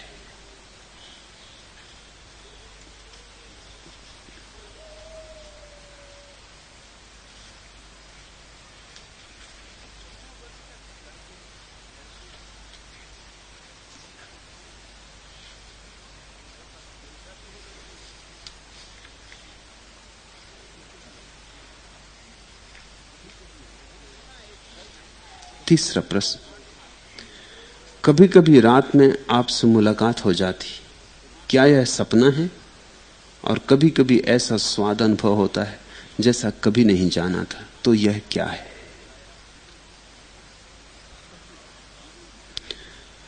पहली बात, जीवन जितना तुम जानते हो उससे बहुत ज्यादा है। जीवन जितना तुम पहचानते हो उससे बहुत बड़ा है। इसलिए अगर इसी जीवन को तुमने सच मान लिया तो फिर और कोई भी नई घटना घटेगी तो तुम्हें लगेगी सपना है। तुमने बड़ी सीमित परिभाषा कर ली जीवन की। तुमने अगर यही मान लिया कि जीवन में बस कंकड़ पत्थर ही होते हैं, तो किसी दिन अगर कोहिनूर मिल जाएगा तो तुम कहोगे सपना है। हो कैसे सकता है? तुमने अगर दुख ही दुख को जीवन मान लिया तो सुख की किरण उतरेगी तो तुम्हें लगेगा सपना है। हो कैसे सकता है? ऐसा रोज घटता है। यहां लोग दुख पर तो बड़ा भरोसा करते हैं, सुख पर उनका बिल्कुल भरोसा नहीं रहा। और बात भी साफ है, सुख जाने ही नहीं कभी, तो भरोसा कैसे हो? जब यहां किसी को ध्यान करते करते, पकते पकते स्वाद आना शुरू होता है तो उसे बड़ी प्रश्नों के जाल उठने लगते उसके भीतर। मेरे पास लोग आके पूछते, बड़ा सुख मिल रहा है, क्या ये सपना है? ये वही लोग हैं जिन्होंने बड़ा दुख पाया और कभी नहीं पूछा था कि बड़ा दुख मिल रहा है, क्या यह सपना है? दुख पे तुम्हारी बड़ी आस्था है, दुख पे तुम जरा भी संदेह नहीं करते, सुख पे तुम्हारी जरा भी आस्था नहीं है। स्वभावतः जिस पे तुम्हारी आस्था है उसी से तुम्हारा मिलना हो जाता बार बार। आस्था के कारण ही वही मेहमान तुम्हारे घर आता, वही अतिथि तुम्हारे घर आता है जिसको तुम पुकारते हो। सुख आ भी जाए तो तुम दरवाजा बंद कर लेते हो, तुम कहते हो कहीं ये सपना तो नहीं है, सुख और मेरे घर। पूछा है पुष्पा ने, क्या सुख को स्वीकार करने में ऐसी क्या अड़चन है? मैंने सुना है एक मनोरोगी अपने मनोचिकित्सक के पास वर्षों से विश्लेषण करवा रहा था और रोज रोज नए नए दुख लाता था कि ऐसा दुख हो रहा, वैसा दुख हो रहा, आज ये दुख, कल वो दुख। मनोविश्लेषक भी थक गया था, ऊब गया था इसकी बकवास सुनते सुनते। इसका कोई अंत ही नहीं था। पागलपन का कभी कोई अंत होता ही नहीं। पागलपन बड़ा ही अन्वेषक है, वो रोज रोज नई चीजें खोज लेता, बड़ा आविष्कारक है पागलपन, थकता नहीं। मनोवैज्ञानिक थक गया, बीमार नहीं थका था। आखिर मनोवैज्ञानिक ने उससे पिंड छुड़ाने के लिए कहा कि भाई तू 1-2-3 सप्ताह के लिए पहाड़ चला जा, उससे बड़ा लाभ होगा। इसको होगा कि नहीं होगा इससे मतलब नहीं था, लेकिन 2-3 सप्ताह के लिए इससे छुटकारा हो तो मनोवैज्ञानिक को कुछ लाभ हो। समझा बुझा के उसको किसी तरह पहाड़ भेजा, चला गया स्विट्जरलैंड। पैसे वाला आदमी, आखिर पैसे वाला होनी चाहिए, नहीं तो आदमी इतना पागलपन कैसे चलाए? सुविधा तो होनी चाहिए, संपदा तो होनी चाहिए, गरीब तो पागल नहीं हो सकते, अमीर ही पागल हो सकते हैं। इसलिए जो देश जितना अमीर हो जाता उतना पागलपन से ग्रस्त हो जाता। अब मनोवैज्ञानिक गरीब को तो मिल ही नहीं सकता, विश्लेषण करने को महंगा काम है। पश्चिम में तो लोग अकड़ बताते कि हम फला मनोवैज्ञानिक के पास जाते, तुम किसके पास जाते हो? गरीब आदमी तो मनोवैज्ञानिक के पास जा ही नहीं सकता, उसकी बड़ी महंगी फीस है। तो ये भी एक आभूषण है। वो स्विट्जरलैंड चला गया, दूसरे दिन ही उसका तार आया मनोवैज्ञानिक के पास। मनोवैज्ञानिक तो निश्चिंत हो रहा था कि अब झंझट में नहीं, आज ये सज्जन आएंगे, मगर तार आ गया उनका। तार में उसने लिखा था फीलिंग वेरी हैप्पी, वाह। बड़ी खुशी मालूम पड़ती, क्यों? जवाब चाहिए, तुरंत जवाब दो। अगर जीवन में सुख मिल रहा है तो क्यों पूछते हो क्यों? दुख को तो कभी नहीं पूछते। क्रोध आता तो क्यों नहीं पूछते कि सपना तो नहीं है? कभी पूछा? मैंने अब तक आदमी नहीं पाया जिसने पूछा हो कि ये क्रोध उठता है, ये कहीं सपना तो नहीं? ये मेरे भीतर घृणा उठती, ये सपना तो नहीं है? ये किसी आदमी को मार डालने का भाव आता, ये सपना तो नहीं? ये सब सच है, इसमें तुम कभी शक ही नहीं करते। तुम्हारी श्रद्धा भी बड़ी अजीब है, उल्टी खोपड़ी मालूम होती तुम्हारी। जब सुख की किरण आती तत्काल संदेह खड़ा हो जाता। सुख की किरण को अंगीकार करो। तुम जिससे अंगीकार करोगे वो बढ़ेगा, तुम जिसे स्वीकार करोगे वो रोज रोज आएगा। तुम जिसे श्रद्धा से हृदय खोलकर अतिथि की तरह अभिनंदन करोगे, उसके आने की संभावना बढ़ती जाएगी। दुख पर संदेह करो। संसार सपना है, परमात्मा नहीं। मगर लोग संसार को सच मानते और परमात्मा को सपना मानते। परमात्मा परम आनंद है, आनंद ही आनंद है, सच्चिदानंद है। इसलिए तो लोग कहते हैं परमात्मा कहां? आनंद ही नहीं जाना, आनंद दूर, सुख नहीं जाना, सुख दूर, शांति नहीं जानी, कैसे परमात्मा को मान लें? पत्थरों को मान सकते हैं, परमात्मा को नहीं मान सकते। पत्थर सच मालूम पड़ते।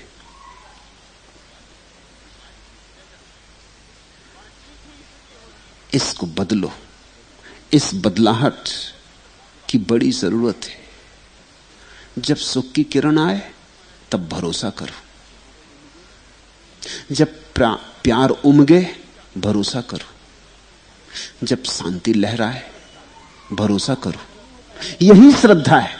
श्रद्धा का अर्थ ही नहीं होता कि हिंदू हो जाओ, मुसलमान हो जाओ। श्रद्धा का यह अर्थ नहीं होता कि मंदिर में जाके सिर पटकाए, कि मस्जिद में जाके कुरान की आयतें दोहरा ली। श्रद्धा का अर्थ होता है जब परमात्मा द्वार खटखटाए, स्वीकार करो। अनूठे ढंग से आता परमात्मा, तुम्हारी बंधी बंधाई लकीरों से नहीं आता। परमात्मा के आने के ढंग बड़े रहस्यपूर्ण हैं। अब ये पुष्पा ने पूछा, कभी कभी रात में आपसे मुलाकात हो जाती, तो हो जाने दो,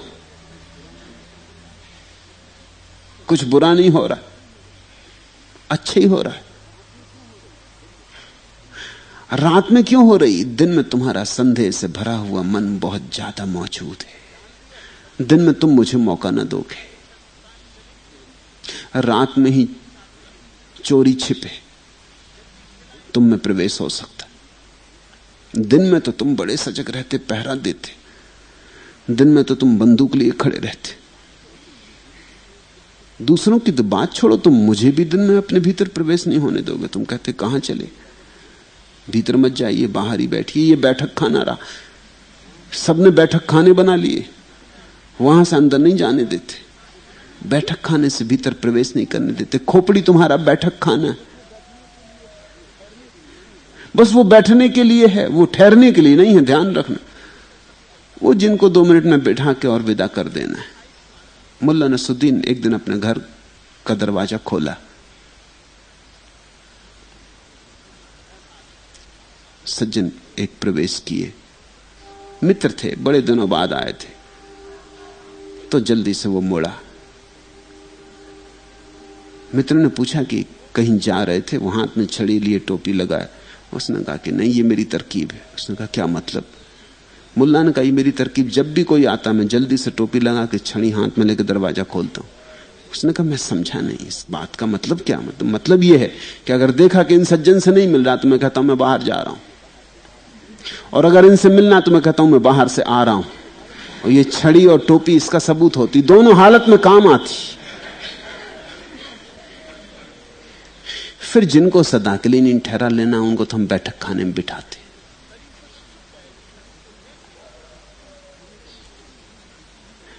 बैठक खाने का मतलब ये होता है कि आए बड़ी कृपा की, अब जल्दी कृपा करो, जाओ भी। बड़ी खुशी हुई, आए, इससे भी ज्यादा खुशी होगी, जाओ। बैठक खाने का मतलब ये होता है कि सिर्फ बैठो, बैठ भी ना पाओ ठीक से, बस सिर तुम्हारा बैठक खाना है। दिन में तो तुम मुझे सिर से ज्यादा गहरे नहीं जाने देते। रात कभी कभी जब तुम बेहोश हो जाते हो, जब तुम्हारा पहरेदार सो जाता है, जब तुम्हारी सजगता, तुम्हारी सावधानी, सावचेती काम नहीं करती, तब कभी तुम्हारे हृदय के करीब आने का मौका मिलता है। इसलिए पुष्पा, रात में मुलाकात होती होगी। अगर होती रही रात में तो दिन में भी होनी शुरू हो जाएगी। मगर अभी रात में हो रही, ये भी सौभाग्य। रात में तुम ज्यादा सरल होते हो। इसलिए तो मनोवैज्ञानिक के पास अगर तुम जाओगे तो वो तुम्हारे सपनों की पूछता है, तुम्हारे दिन की नहीं पूछता। वो ये नहीं कहता कि दिन में तुमने क्या किया, क्या सोचा।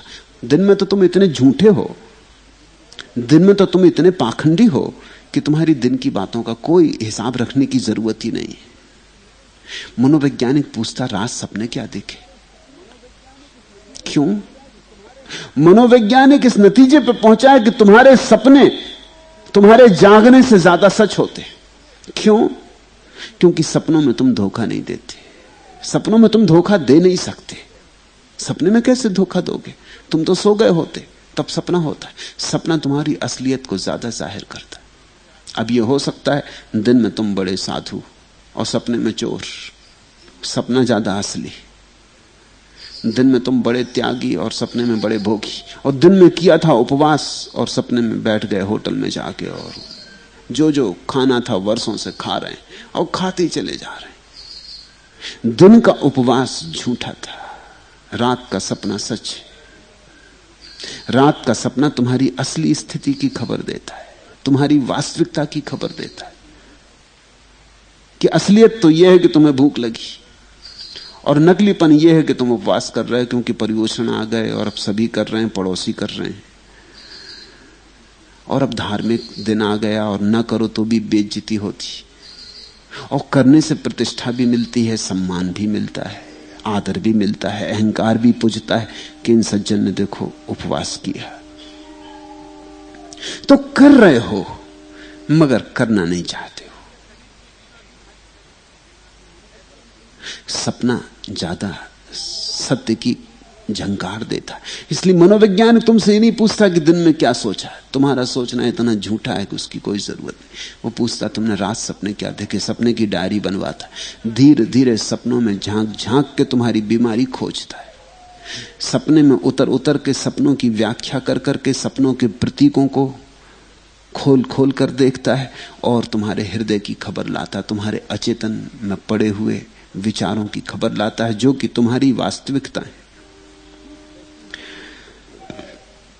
ठीक वैसी ही घटना यहां भी घटती है। पहले तो तुम्हारा मेरा संबंध रात में ही होगा, पहले तो तुम्हारा मेरा संबंध तुम्हारे सपनों में ही होगा, क्योंकि तुम्हारे सपने तुम्हारी सच्चाई से ज्यादा सच है और तुम्हारे सपनों में तुम ज्यादा भोले भाले हो, तुम ज्यादा निर्दोष हो। तो घबराओ मत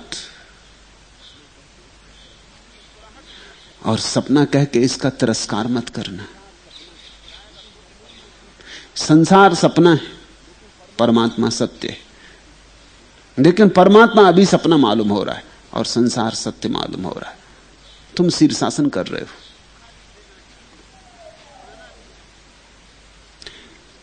मैंने सुना है जब पंडित जवाहरलाल नेहरू प्रधानमंत्री थे तो एक गधा उनसे मिलने पहुंच गया। ऐसे तो गधे ही प्रधानमंत्रियों से मिलने जाते और कोई जाता भी नहीं। एक गधा मिलने पहुंच गया, संतरी झपकी खा रहा था। सुबह सुबह का वक्त, रात भर का थका मांदा था, ड्यूटी बदलने की राह देख रहा था। और फिर कोई आदमी होता तो रोकता भी, गधे को क्या रोकना, गधा क्या बिगाड़ लेगा। ना तो गधे हथियार लेके चलते, ना बंदूक तलवार लेके चलते, ना गोली मार सकते, और गधों को क्या लेना देना, जाने भी दो। वो झपकी मारता रहा, गधा अंदर प्रवेश कर गया। पंडित नेहरू सुबह सुबह शीर्षासन कर रहे अपने बगीचे में।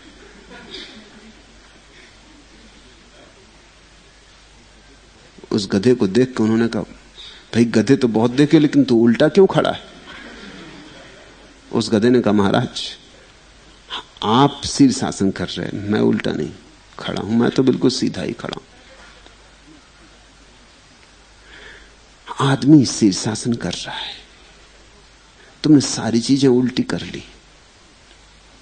तो सपना सच मालूम होता है और सच सपना मालूम होता है। तुम जरा इन मधुर सपनों को मौका देना। अभी सपने ही मालूम हो, चलो सपने ही सही, मगर ये सपने तुम्हारी सच्चाइयों से ज्यादा मूल्यवान हैं और अंततः बड़ी सच्चाई की तरफ तुम्हें ले जाएंगे। और कभी कभी ऐसा स्वाद अनुभव होता है जैसा कभी नहीं जाना था। फिर भी मुझसे पूछते हो। जब स्वाद भी अनुभव होता है तो फिर उतरो, डुबकी लो, फिर छोड़ो ये फिक्र की क्या है, फिर ये विश्लेषण करने की बात ही छोड़ो, फिर ये लेबल मत लगाओ कि सपना है कि सच है कि झूठ है कि रात है कि दिन है। छोड़ो, स्वाद को निर्णय लेने दो, स्वाद को ही निर्णायक होने दो। और कभी कभी ऐसा स्वाद अनुभव होता है जैसा कभी नहीं जाना था। तो यह क्या है? बुद्धि को बीच में मत लाओ। क्या है पूछा कि बुद्धि बीच में आई और बुद्धि अड़ंगे डालेगी। जो बुद्धि की समझ में नहीं आता उसमें बुद्धि बड़े अड़ंगे डालती, स्वाभाविक।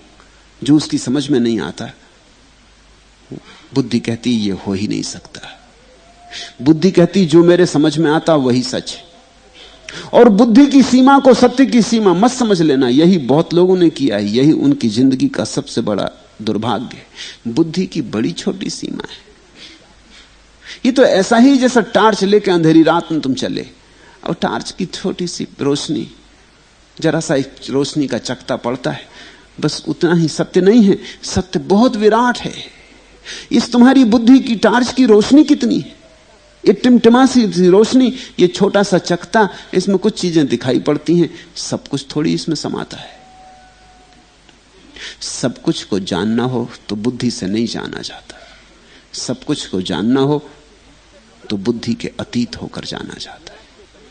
सब कुछ को जानना हो, विराट को पहचानना हो तो क्षुद्र क्षुद्र चश्मे उतार देने होते। तो तुम ये पूछो ही मत कि यह क्या है, स्वाद मिल रहा है। तो तुमने और स्वादों के संबंध में तो कभी नहीं पूछा। तुम बैठे किसी फल का रस पी रहे हो, स्वादिष्ट है, तब तुम नहीं पूछते यह क्या है। पूछा तुमने कभी? मुझसे तो अभी तक किसी ने नहीं पूछा, और मुझसे जितने प्रश्न लोगों ने पूछे दुनिया में शायद ही किसी से पूछे हो। तुम आइसक्रीम खा रहे हो, बड़ा स्वाद आ रहा है, पूछा कभी कि यह क्या है? स्वाद को जरूरत ही नहीं है प्रश्न की, स्वाद पर्याप्त है, स्वाद अपना प्रमाण है, स्वाद काफी है।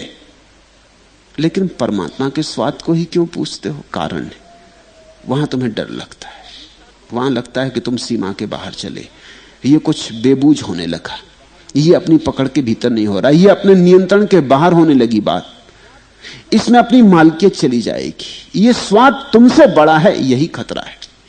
तुम छोटे हो, आइसक्रीम की फल का रस की मिठाइयां की शराब, वे सब स्वाद तुम्हारे हाथ के भीतर, तुम्हारी मुट्ठी में, ये स्वाद तुमसे बड़ा है। इस स्वाद में तुम डूब जाओगे, खो जाओगे। उन स्वादों में तुम डूबते नहीं, खोते नहीं, क्षण भर को आते चले जाते हैं, तुम्हारी मालकियत कायम रहती, तुम्हारा अहंकार डिगमगाता नहीं, तुम्हारा अहंकार सिंहासन पर आड़ूर रहता है, तुम्हारे अहंकार को उनसे कोई चोट नहीं लगती। ये स्वाद अहंकार से बड़ा है, इसलिए सवाल उठता है क्या है? सूझबूझ कर लो, हिसाब किताब लगा लो, पक्का पता कर लो, फिर ही इसमें उतरो। और तुमने अगर पक्का पता लगाने की कोशिश की तो तुम उतर ना सकोगे, और बिना उतरे किसी को पक्का पता लगा नहीं।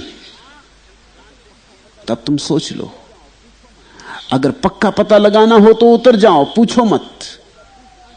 पूछना हो, ज्यादा पूछताछ करनी हो, तो फिर एक बात पक्की है कि कभी पक्का पता ना लगेगा, क्योंकि तुम उतर ही ना पाओगे। बुद्धि बड़ी अटकाती, जहां जहां परमात्मा से मेल का मौका आता है बुद्धि अटकाती, जहां जहां क्षुद्र से मेल का मौका आता है बुद्धि बड़ी सहायता करती। बुद्धि क्षुद्र की सेवक है, क्षुद्र की दासी है। इस सत्य को पहचानो।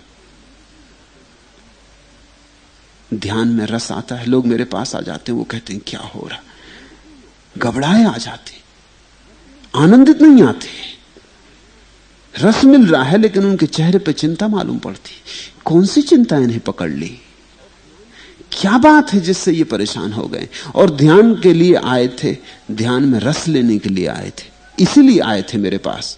और जब आना शुरू होता है तो बड़े बेचैन हो जाते। बेचैनी का कारण है ये इतना अनजाना रस है कि ये तुम्हारी पुरानी जानकारी से मेल नहीं खाता, ये इतना अभिनव है, ये इतना अज्ञात है कि तुम्हारे पास न कोई तराजू है तौलने को, न कोई कसौटी है कसने को।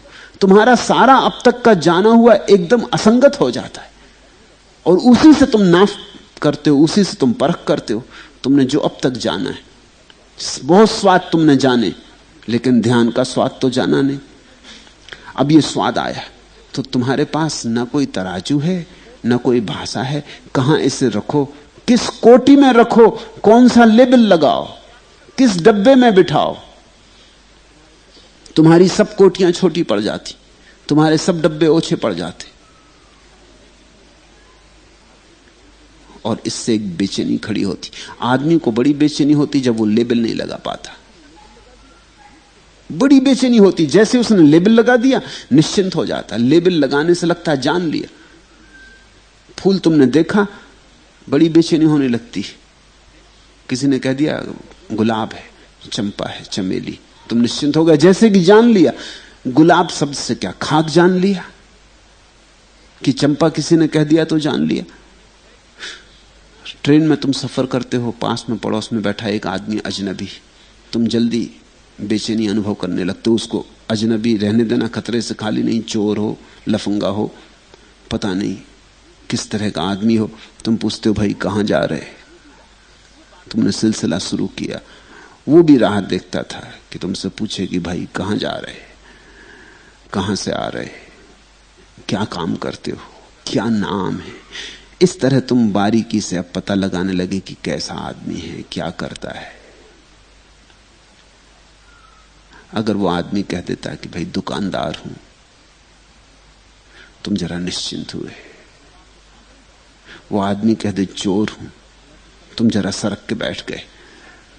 हालांकि शब्द ही बोल रहा है और पता नहीं, चोर बता सकता है कि मैं दुकानदार हूं, अक्सर बताएगा। उसने कह दिया कि ब्राह्मण हूं, तो तुम और पास आ गए, तुम भी ब्राह्मण हो। और उसने कह दिया शूद्र हूं, तो बस संबंध टूट गया, बात खत्म हो गई, एक लेबल लग गया। अब तुमने जान लिया कि बात खत्म हो गई। ऐसा हुआ एक दफे मैं बंबई ट्रेन में चढ़ा, बहुत मित्र छोड़ने आए थे। तो जिस एयर कंडीशन डब्बे में मैं था, एक सज्जन और थे। उन्होंने देखा इतने लोग छोड़ने आए तो समझा होगा कोई महात्मा है। जैसे मैं डब्बे में अंदर गया, वो एकदम साष्टांग दंडवत लेट के उन्होंने मेरे पैर छुए। मैंने कहा भाई आप बड़ी गलती कर रहे हैं, पहले पूछ तो लें कि मैं कौन हूं। उन्होंने कहा, वो थोड़ा बेचैन हुए क्योंकि ऐसा कोई पूछता है, ऐसा कोई कहता है। उन्होंने कहा आप कौन? मैंने कहा मैं मुसलमान हूं। मेरी दाढ़ी से उनको थोड़ा भरोसा भी आया, तो बड़ा बुरा हो गया। मुसलमान के पैर छू लिए, ब्राह्मण थे वो। मगर उनको बैठ गए, थोड़े उदास भी हो गए। फिर मुझसे पूछा कि नहीं नहीं आप मजाक कर रहे हैं। अब वो अपने को समझाने की कोशिश करने लगे, नहीं नहीं आप मजाक कर, आप मुसलमान नहीं हो सकते। और जो लोग आपको छोड़ने आए थे उनमें कोई मुसलमान नहीं मालूम हो रहा था। नहीं नहीं आप मजाक कर रहे हैं।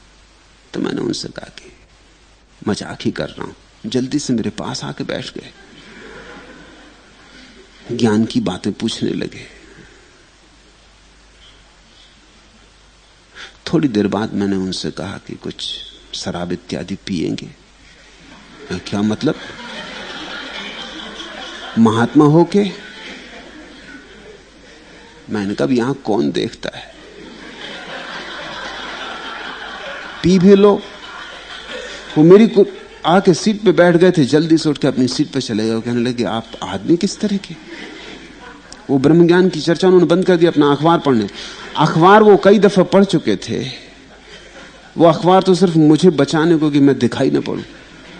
मैंने उनसे कहा भाई छोड़ो भी, मैं सिर्फ मजाक कर रहा हूं। कैसी शराब? मैं तो परमात्मा के रस की बात कर रहा था। मैं ये कह रहा था कि कुछ परमात्मा का रस पियोगे? उन्होंने कहा अब मैं समझा, आप भी खूब धक्का मार देते हो, घबरा देते।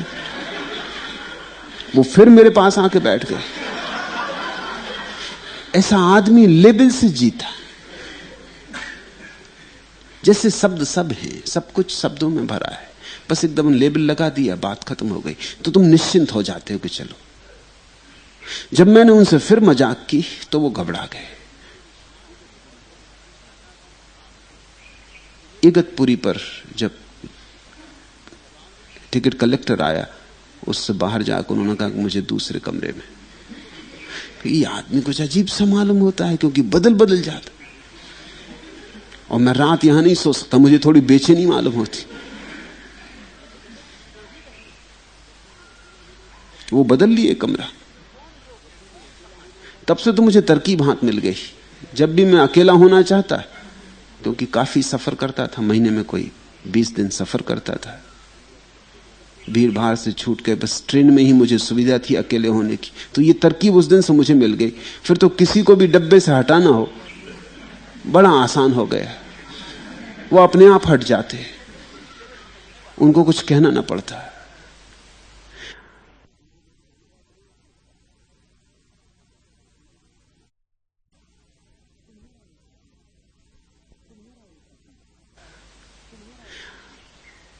तुम्हारा एक अतीत है, तुम्हारी अतीत की जानकारियां हैं, तुम्हारे पास शब्दों की एक श्रृंखला है।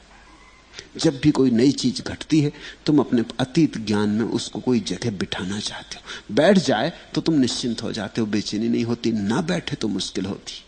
तो जब ध्यान का स्वाद आएगा तब तुम मुश्किल में पड़ोगे। ये आइसक्रीम का स्वाद नहीं, ना ये शराब का स्वाद है, ना ये प्रेम का स्वाद है, न ये सौंदर्य का स्वाद है। ये वो स्वाद ही नहीं है जो तुमने जाने, ये कुछ बड़ा अनूठा स्वाद है। और ये तुम्हारी जीभ पर नहीं घटता, ये तुम्हारे पूरे व्यक्तित्व में घटता है। सिर से लेके पैर के अंगूठे तक इसका कंपन होता है। ये कुछ बात ही और है। ये तुम्हें पागल कर देने वाली बात है, तुम बड़े घबराओगे। ये दर्शन, ये अनुभूति, ये भावदशा इतनी नई है कि तुम्हारा मन हजार तरह के प्रश्न उठाने लगता है। मन कहता है संदेह करो, शंका करो, प्रश्न चिन्ह लगाओ, इसमें आगे मत जाना, पागल तो नहीं हुए जा रहे, सपना तो नहीं देख रहे, कोई धोखा तो नहीं खा रहे, किसी ने सम्मोहित तो नहीं कर लिया है। लौट चढ़ो अपनी पुरानी दुनिया में। जानी मानी थी, दुख था, ठीक था, लेकिन कम से कम जाना पहचाना था। आदमी जाने पहचाने की सीमा के बाहर नहीं जाना चाहता। तो पुष्पा, अगर स्वाद मिलता जैसा तूने कभी नहीं जाना था, तो अब प्रश्न मत उठा। अब निष्प्रश्न भाव से इस भोग को ले। छोड़ अतीत को, भविष्य को गए, भूल जाने को। अनजान का हाथ पकड़। अपरिचित मार्ग पर जाना ही पड़ता है खोजी को। जीवन कोई रेल की पटरियां नहीं है कि बंधे बंधाए दौड़ते रहे एक स्टेशन से दूसरे स्टेशन और संटिंग करवाते रहे। जीवन बड़ी अज्ञात की खोज है। जीवन तो ऐसा है जैसे हिमालय से निकली कोई सरिता, पता नहीं कहां जाएगी, कौन सा मार्ग लेगी, किन खाई खड्डों में गिरेगी, किन मैदानों से गुजरेगी, किन नदियों से मिलेगी, किन झरनों को आत्मसात करेगी, किन घाटों को पार करेगी, किन लोगों के बीच से गुजरेगी, किस सागर में गिरेगी, कुछ भी पता नहीं। कोई रेल की पटरी थोड़ी कि बंधी मदाई टाइम टेबल के साथ घूमती रहेगी। अज्ञात है जीवन की खोज, जीवन का विकास अज्ञात है। तुम ज्ञात को छोड़ते चलो, अज्ञात में उतरते चलो।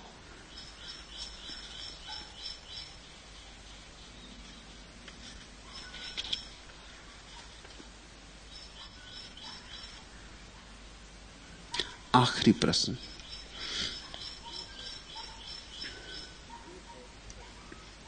जो है वही सत्य है, फिर झूठ कहां से आया जो नहीं है? प्रकाश है, अंधेरा नहीं। अंधेरा कहां से आया? अंधेरा आ ही नहीं सकता, क्योंकि अंधेरा है नहीं। आने के लिए तो होना चाहिए। अंधेरा न आता न जाता, अंधेरा होता भी नहीं। अंधेरा सिर्फ प्रकाश का अभाव है। अंधेरे का होना न होना प्रकाश के होने न होने पर निर्भर है।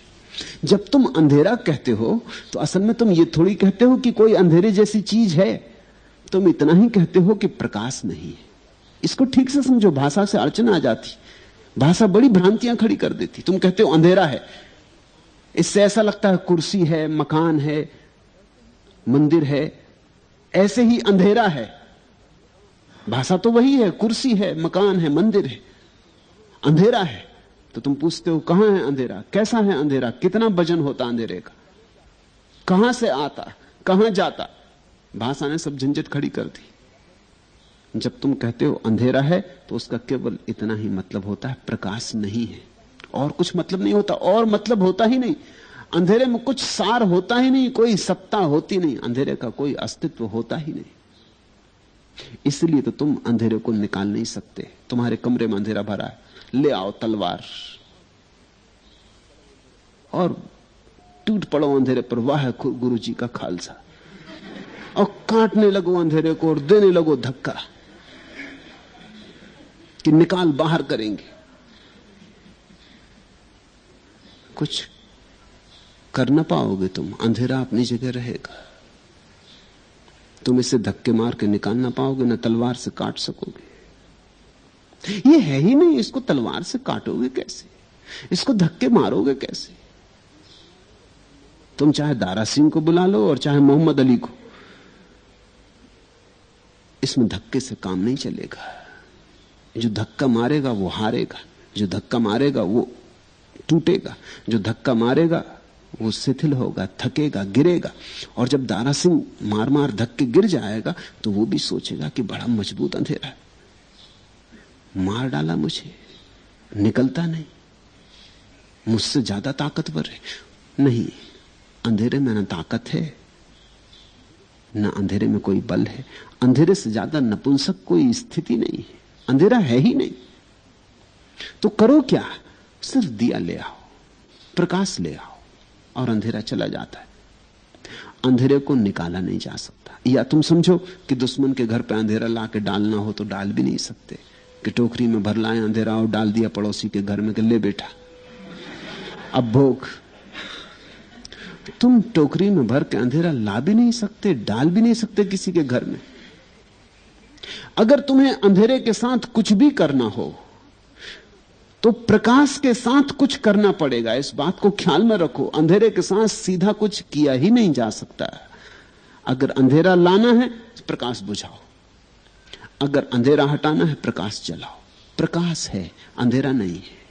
अंधेरा केवल अभाव है। ठीक वैसी ही बात सत्य और असत्य की। सत्य है, असत्य अभाव है। असत्य होता नहीं, इसलिए तो उसको असत्य कहते हैं, क्योंकि वो होता नहीं। असत्य इसलिए तो असत्य कहते हैं कि वो है नहीं, वैसा है ही नहीं, सिर्फ सत्य का अभाव है। इसलिए असत्य से जो लड़ते हैं वो हारेंगे, वो बुरी तरह हारेंगे। असत्य से लड़ो मत, सत्य का दिया जलाओ। बुराई से लड़ो मत, भलाई का दिया जलाओ। पाप से लड़ो मत, पुण्य का दिया जलाओ। संसार से लड़ो मत, परमात्मा को पुकारो। ये मेरा मौलिक आधार है।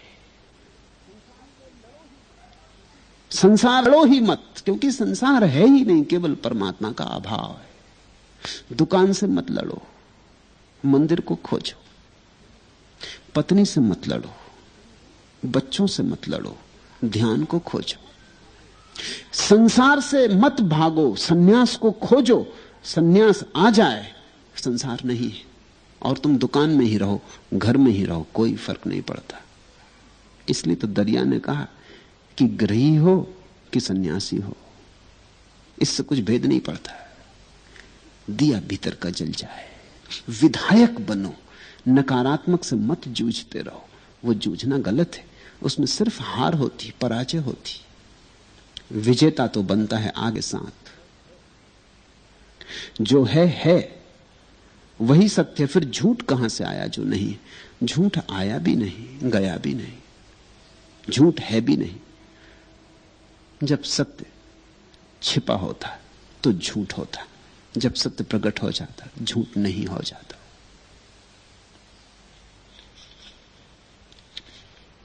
आज इतना ही।